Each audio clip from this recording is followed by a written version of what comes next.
L'affinité est comme la floraison et le flétrissement d'une plante.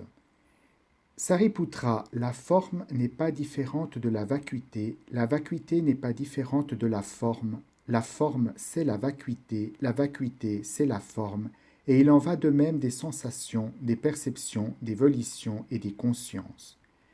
Ceux qui ne comprennent pas le bouddhisme aiment bien se moquer des adeptes bouddhistes quand ils les voient.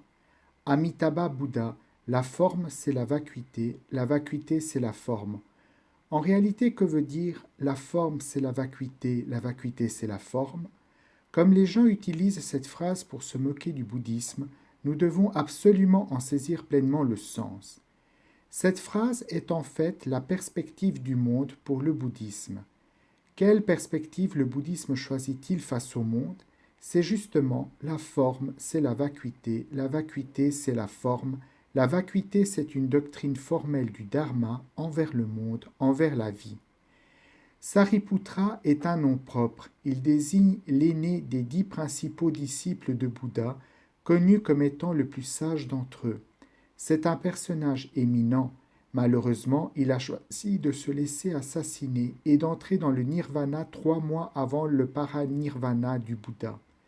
Peu après, un autre disciple de Bouddha, Modgalyayana, fut également assassiné par les hérétiques. C'est ainsi que les 2 principaux disciples de Bouddha ont rejoint le nirvana avant leur maître, et c'est un phénomène que la plupart des gens considèrent comme particulièrement regrettable. Après le paranirvana de Bouddha, la charge de l'organisation du concile reposa sur les épaules de Mahakasyapa, l'un des 10 principaux disciples de Bouddha, réputé le meilleur pour l'observation des règles ascétiques. C'est pourquoi les enseignements bouddhistes actuels restent marqués de nombreux aspects ascétiques. Si Sariputra et Modgalayayana n'étaient pas morts avant Bouddha et avaient pu assister au concile, leur faculté d'ouverture au monde, leur affection envers les hommes, leur compassion et leurs vœux auraient donné au bouddhisme un visage différent de celui que nous connaissons aujourd'hui. Pourquoi Sariputra a-t-il voulu entrer au nirvana avant Bouddha? C'est qu'il n'avait pas le cœur de voir partir Bouddha, le paranirvana. Aussi décida-t-il d'y aller d'abord. Bien sûr, cela n'a été possible que parce qu'il était capable d'être maître de la vie et de la mort. Dans l'école Chan, on raconte une histoire. Le maître Chan, Dangxia Tianran, était hébergé dans un temple bouddhiste. C'était en plein hiver et il faisait très froid. Pour se réchauffer, maître Dangxia alluma un feu et l'alimenta avec une statue de Bouddha en bois. Le maître du temple le vit et s'écria « Qu'est-ce que vous faites? Comment pouvez-vous brûler la statue de Bouddha ?»« Je ne brûle que les sariras, reliques laissées après la crémation d'un Bouddha. »« Quelle bêtise! Comment peut-il avoir des sariras dans une statue de bois? » Alors, s'il n'y a pas de sariras dans les statues, donne-moi donc quelques-unes de plus. Que penser en écoutant cette histoire? Lequel des 2 maîtres possède la foi la plus élevée? Maître Dangxia brûle les statues de Bouddha, mais son respect envers les Bouddhas est profond. Au fond de son cœur, il peut voir des sariras dans les statues de bois des Bouddhas. Par contre, le maître du temple vénère les Bouddhas tous les jours, mais dans son cœur, ce ne sont que des statues de bois. Voyez-vous quelle différence de niveau de croyance représentent ces 2 hommes? Le niveau de celui qui vénère est beaucoup moins haut que celui qui brûle.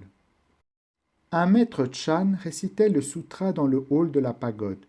Soudain, il se mit à tousser et un crachat gicla partit sur la statue du Bouddha. Le maître de discipline le vit et l'admonesta. « Comment peux-tu cracher sur la statue du Bouddha ?»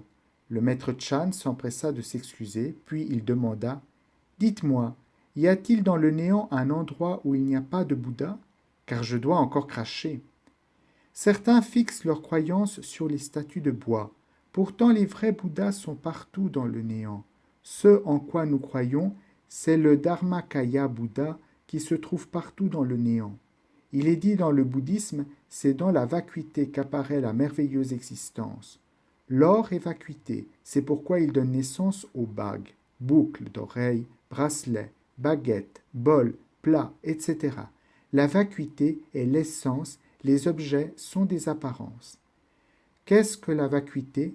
Qu'est-ce que l'existence? Prenons par exemple l'eau et les vagues. La vacuité est l'essence de l'eau. Les vagues sont ses apparences. Regardons la mer.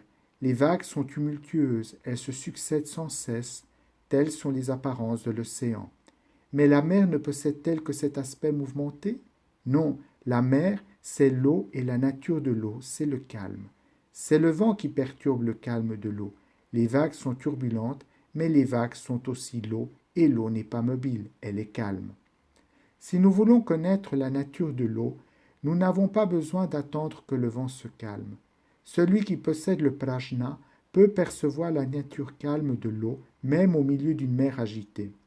Nous devons comprendre l'aspect réel des 10 000 changements incessants du monde des apparences. C'est la vacuité, le calme, la vérité, le dharmakaya, la vraie forme. L'essence et l'apparence sont inséparables. Issues de l'essence apparaissent d'innombrables formes différentes qui, à la fin, reviennent à leur nature propre commune. Qu'est-ce que la vacuité? Qu'est-ce que l'existence?